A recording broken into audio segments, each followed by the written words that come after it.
Hey, what's up? Like, totally time for 90210. Well, hello, everybody. Welcome back to the 90210 show. My name is Mark. With me, as always, is my wife, Carol. How you doing today, Carol? Hey, what's up? Not much. It's been a good week here. It is July 29th, 1990. Wow.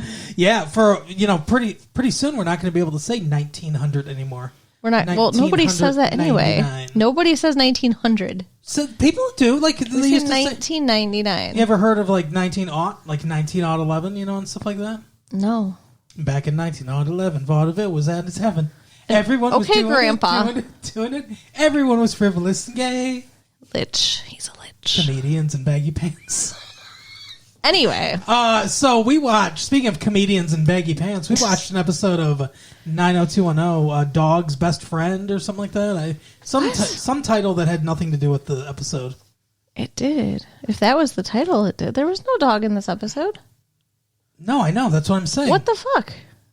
I think that's what it was called. It was like Dog's Best Friend or something like that. Okay. Or I don't know. I don't know.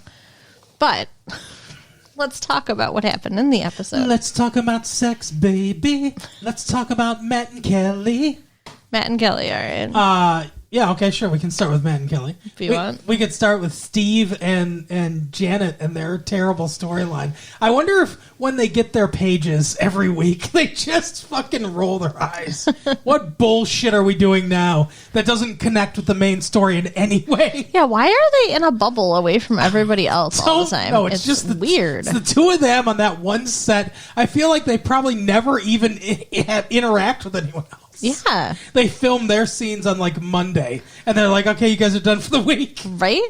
I mean, doesn't Steve, though, live with Matt and... Yep.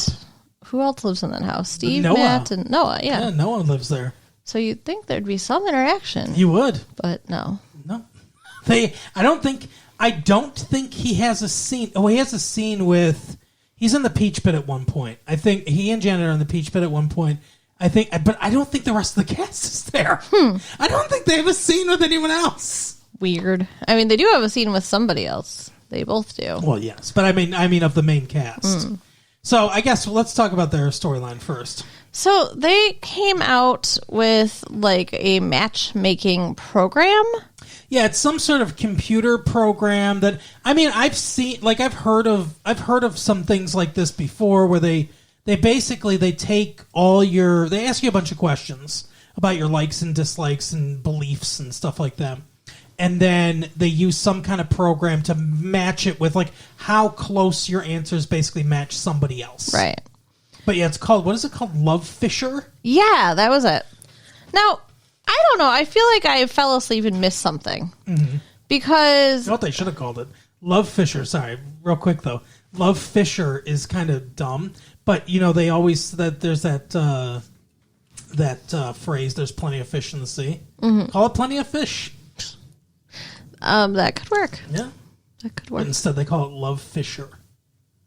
So go ahead, sorry. You felt like you fell asleep. What?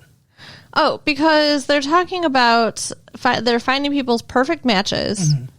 And then Janet or Steve, I don't remember which one made the point. I think it was Steve, said, but what about the poor, person they're already with? Like, is this for people specifically already in a relationship? No. So what the fuck? Why would you assume that they already have somebody that you need to feel bad for? It's really weird because he's like they match these two people. We have this couple that they matched or whatever. I guess they meet at the fucking newspaper. I don't know exactly what's going on, how they plan all this out, but. They meet and they're talking to him at the newspaper. Oh, she makes pasta sculptures and I cook pasta. And it's like I don't know what that has to do with anything, but I don't know how that's a match. But yeah, well, to them it was a perfect match. They both like pasta, and Steve's like, that's not our first, perfect match. They're gonna get married, and this is like the greatest thing in the world. No, they're not software designers. No, they are kind of journalists. Yeah. So. Why is he taking credit for this match? I don't know. It's like a program somebody built, but it wasn't them. So, yeah, I don't understand, other than the fact that I think they're writing a story about this, That's the only thing that makes sense that they're involved, but they're taking credit for it, and I don't get it. Oh my God. What? They didn't explain it well enough, but that's probably exactly what it is. They had a copy of the disc because they were writing a story about this program. And they met with those people just to interview them for color, for their story about this program. That's what it is. It has nothing to do with that. I thought it was like it was theirs for like their online they have a website, where someone can fuck on camera and stuff like that. Oh my God. Like that happened that one time, remember? Yes. But it didn't, obviously. What do you mean in this episode? Oh, okay. I was going to say, I know, it David. totally did. What was her name? Sophie fucked David on there or something? Somebody. Or Steve? I don't know. No, she fucked David and Steve saw. Yeah, that was it. But anyway, so I thought it had to do with that. Like, I thought this was their stuff, but you're right. They're probably just writing a story. So Steve's like, oh, yeah, this program can find your perfect match out there. And then he, like, casually, for whatever reason, I guess because the episode needs him to, says, it's weird. It sucks, though, for if somebody's out there without a perfect match. Yeah. And they happen to use this and they find their perfect match. Okay. And so he just says it offhandedly. And so Janet uses the program and finds some dork that she's compatible with. Janet, I think, needs to break up with him because I feel like she thinks that she's better than him or she can do better than him.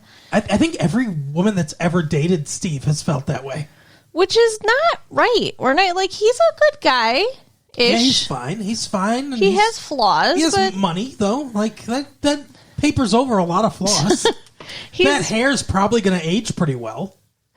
Well, now that he's, like, cutting it shorter, it looks better. Yeah. He's not terrible looking. No. He works out. Yeah, definitely. He's got a good body. So I just don't get it. They all treat him like shit. Don't know. But yeah, so she, like you said, she goes out with this dorky guy who's supposed to be her match. And they have a ton of shit in common. Mm-hmm. But she realizes that she wants to be with Steve. And he's also dating someone. Yeah, that's what I'm saying. That's why I started wondering, is this for people who are in other relationships? He's been dating someone for 3 years. So why would you even be part of this? I don't know. It's fucked up. Yeah. Is it for cheating? Is Maybe. it just for people that want to cheat? That's what I'm saying. Maybe it is. So he holds her hand and stuff like that. He's like, oh, we're with the wrong people or whatever. And then Steve just kind of, the next day, Steve's sort of casually talking to her. He's like, oh, I tried to call you or whatever. What happened? Like, are they not living together? I thought they were. I don't know. They never see each other outside of work, so it's hard to say. But then she's like, completely unprompted, she breaks down. She's like, I used the Love Fisher, and I dated a guy. It was the perfect match, or whatever. Yeah. And Steve looks fucking devastated. Well, of course. And I think this was a really scummy thing to do. To go on a date with somebody else. Yeah, she cheated. Even though she didn't even kiss the guy, going on a date with somebody, that's cheating. Yeah. I don't like that at all. So he's like, oh my God, or whatever. But then she, like you said, she's like, sorry, I thought I saw something crawling. It's okay. He scared me. She's like, but I figured out that the perfect match isn't always perfect for you or whatever. Mm-hmm. We have similar interests. We both like Magic the Gathering, but like, we don't need to be a perfect match. I don't know. So we both have alpha and beta cards. There you go. But anyway, so Steve's like, okay, whatever. And then he's like, I wonder if I have a perfect match out there. So when she leaves, he does the perfect match search, and it comes up with this hot blonde chick. Yeah, so he, of course, calls her and sets up a date. And they go to the Peach Pit. He orders a Black Russian for her. Because apparently he knows that's her favorite drink. Well, yeah, it must have been on her profile or whatever.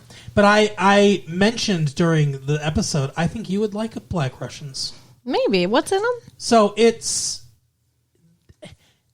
I don't know. I don't remember exactly what's in them, but it's anise is in the. It tastes like black licorice. Okay, I know there's Kahlua in there. That's a White Russian. Oh.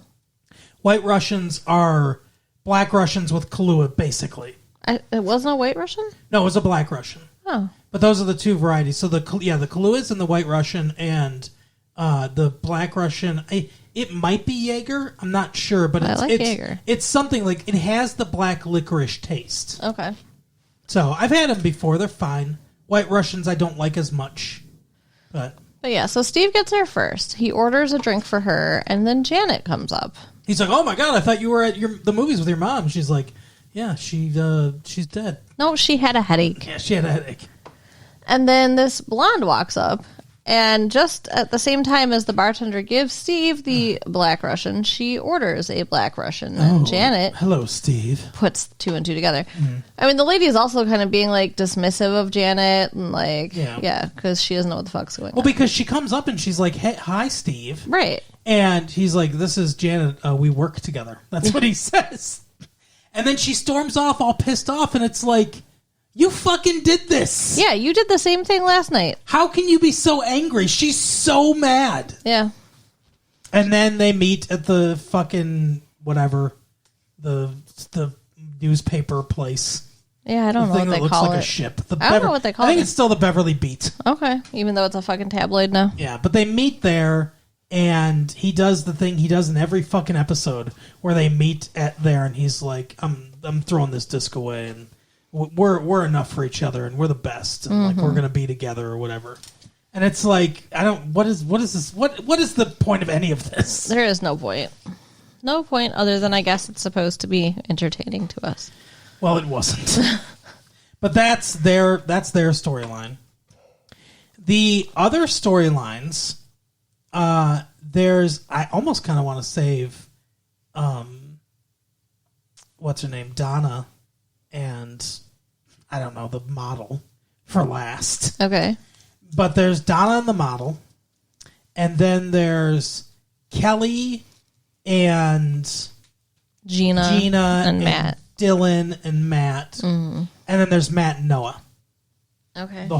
I guess we can do Matt and Noah real quick, because that's, of the 3 storylines left, that's the easiest one, because not a lot happens there. As established in the previous episode, Matt is doing a crusade against this environmental disaster by Hunter Oil and some other oil company. Right. They worked together. Noah met with his dad's right-hand man, and he's like, "Look, kid, I'm telling you, like, your dad, he rolled all of his being into this company, and when it was started failing and everything, he'd do anything to." And he's like, "Oh my god, so you're telling me my dad really did this?" And he's like, "I'm not saying yes, I'm not saying no." So like, but he gets the idea that like, oh my god, my dad was in this, and so he goes and like Noah digs up all this shit because he's like very principledly. He's like, "I'm telling you what, if my dad fucked up the environment and shit like that, and led to cancer for people and stuff like that, I'm fucking pissed off." And he's like, I'm coming for bear. So he gathers all the stuff and he goes to Matt's office and is like, "I got all this stuff. Let's go through it." And Matt's like, "Look, I got more than enough for a good settlement for these people. We don't need to go through all your dad's dirty laundry or whatever." He's like, "I want to fucking do this, Matt. Let's do it." And so they go through all the stuff, and it turns out they find one piece of paper. That's all it takes. But it's a memo from Noah's dad to the right-hand man that says, I love how confused you looked at me. You look at me because you don't remember anything. I remember. Oh, okay. That says, hey, this is probably going to cause cancer in people, so fucking let's not do it. Let's shut it down. Mm-hmm. And the right-hand man did it anyway, and then blamed it on his dad, who killed himself and can't defend himself. Yep. But they found this smoking gun, so Matt and Noah get to work together, both clear his dad's name. And now they're friends again. Get a bunch of money for these people that are suffering through cancer, and probably put away the bad guy or whatever. So, like, a lot happens in the background. It's like a scene here or there. There's nothing really to delve into or dive into. It's just very straightforward stuff where it's like a twist at the end is nice bow, happy ending. Noah doesn't have to be mad because his dad Ray Wise was a completely principled person. That's the actor who played his dad. Yeah, so I mean, it all gets settled and wrapped up with a pretty little bow. So then we have.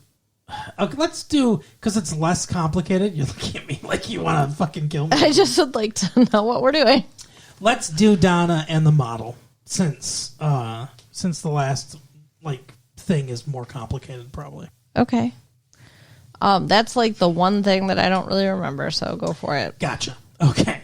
Well, they have a dinner, and she's like, I think we should break up because or not break up, but we got to stop this because my boyfriend wants me to move in with him. I feel like I should move in with him. He's been going through a lot of stuff lately. There's all these different excuses in between all this, because she sees him a few times in this episode. In between each of the things, she has scenes with Noah where Noah's like, hey, I want to do the apartment thing.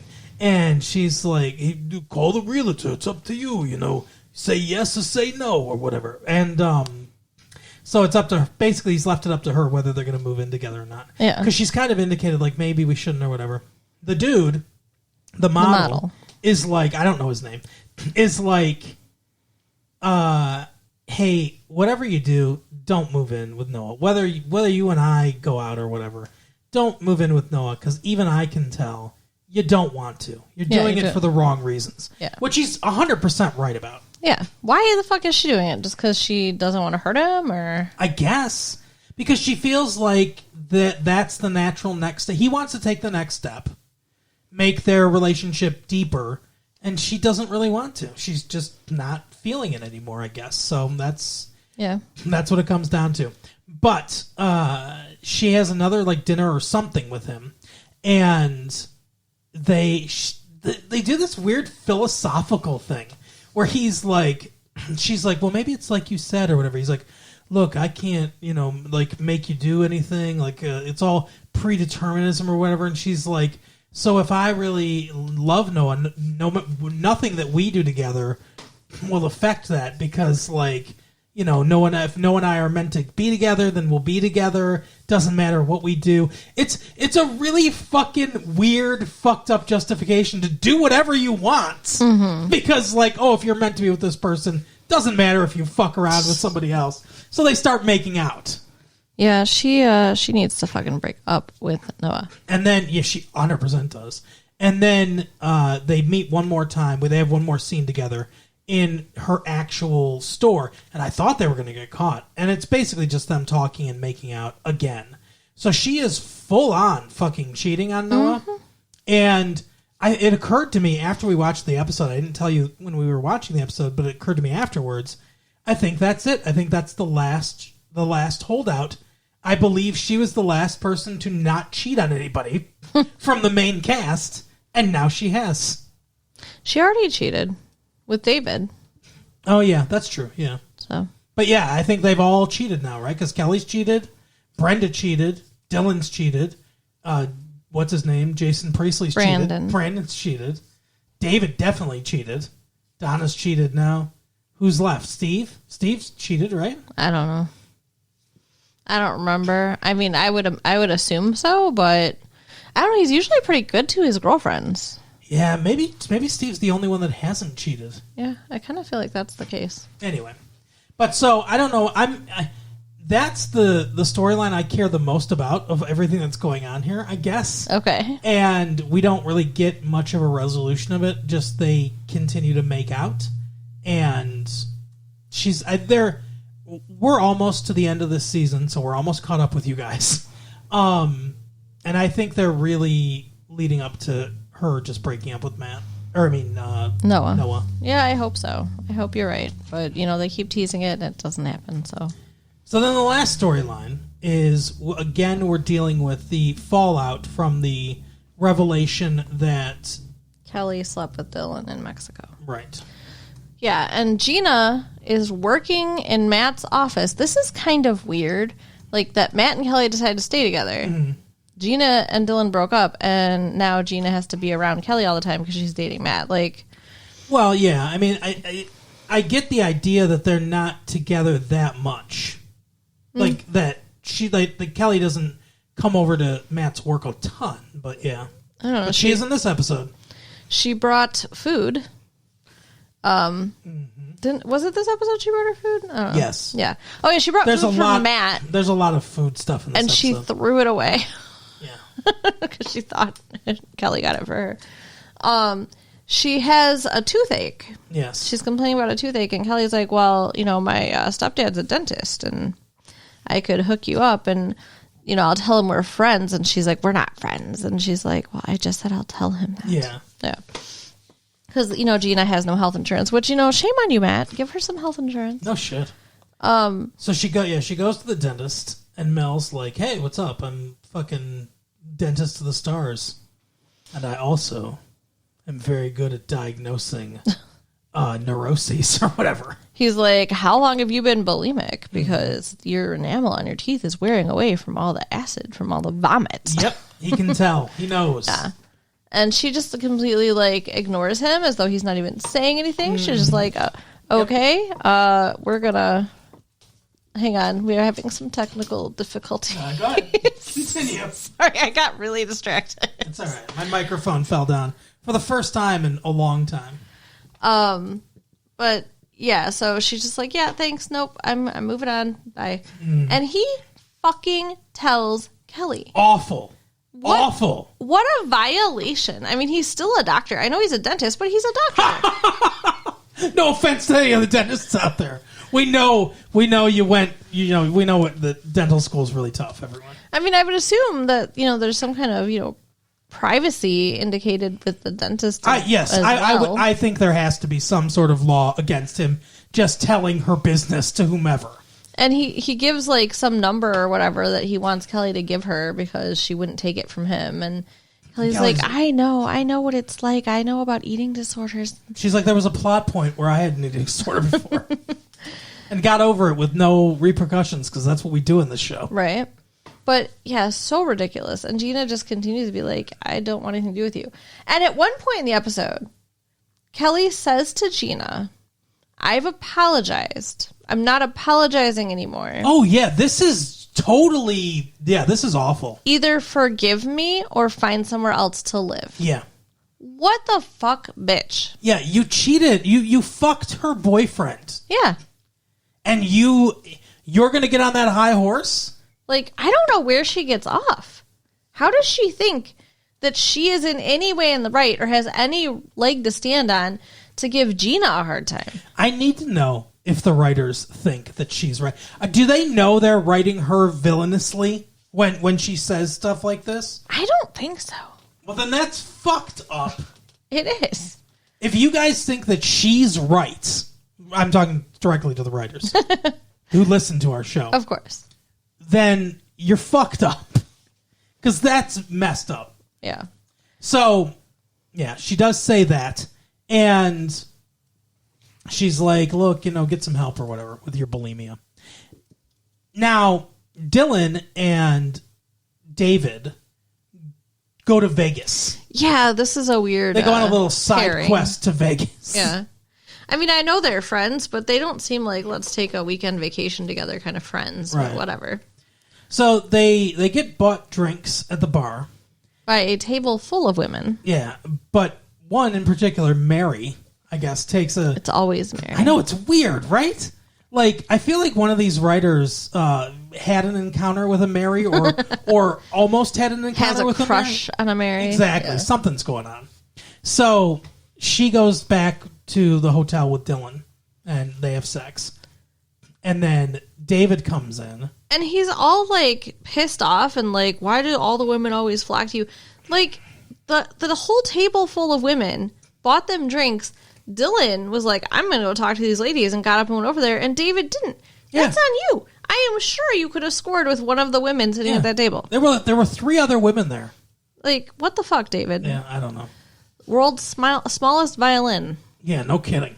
But he had earlier been talking about Gina and everything, David, because the episode opens at the Peach Pit, and Gina's getting drunk and is upset, dancing with guys.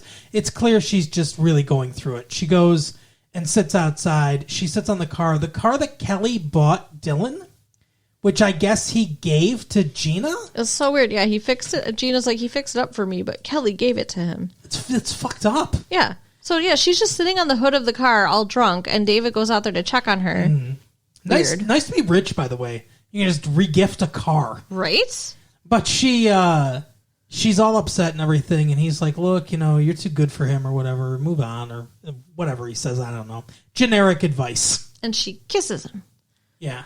And she says, you're only out here because you feel sorry for me.